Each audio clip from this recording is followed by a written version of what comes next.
नमस्ते जय जगन्नाथ। आज अमृतमय भाव श्री जगन्नाथ महोत्सव 2025 नियाली निर्वाचन मंडली अंतर्गत कुरांग शासन जगन्नाथ मंदिर प्रांगण में मार्च मास 24 तारिख ठारू 30 तारिख पर्यंत अमृतमय भाव ये विशाल श्री जगन्नाथ महोत्सव अनुष्ठित होगा जाऊँगी। जो कार्यक्रम अध्यक्ष अच्छा माननीय विधायक नियाली श्रीजुक्त इंजीनियर छवि मल्लिक महाभागत अमृतमय मार्गदर्शन में अध्यक्षतार आज सुंदर भाव में महाप्रभु जगन्नाथ अमृतमय आज्ञामाल विजय करिसेंती। आज एठी होम पूजा आरंभ होईची, भूमि पूजन आरंभ होईची।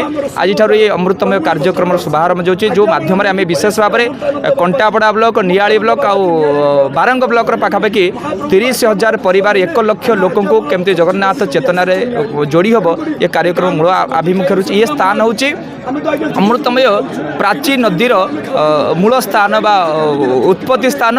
तो ये अमृतमय स्थान आम श्री जगन्नाथ कथामृत शुभारंभ करा जगन्नाथ महोत्सव, जो आपण मैंने मार्च मास 24 तारिख 29 तारिख पर्यंत महाप्रभु जगन्नाथ अमृतमय दुर्लभ 24 वेश सहित महाप्रभु जगन्नाथ 56 भोग प्रदर्शन हो, जो प्रत्येक दिन संध्यारे श्री जगन्नाथ कथामृत स्कंद पुराण अंतर्गत पुरुषोत्तम क्षेत्र महात्म्य अच्छी। तेणु जगन्नाथ और चिंता और चेतना को जगन्नाथ महात्म्य को प्रयास तेणु आपण मान माध्यम समग्र ओडिशावासी जगन्नाथ प्रेमी मानक कहवाक चाहूँगी ये अमृतमय कार्यक्रम में समस्ते सामिल होतु। जगन्नाथ कथा को, जगन्नाथ चिंता और चेतना को, जगन्नाथ संस्कृति को घरे घरे पहुँचेगा। आज पाश्चात्य सभ्यतार प्रभाव में लोक मैंने जगन्नाथ संस्कृति दूरे गले।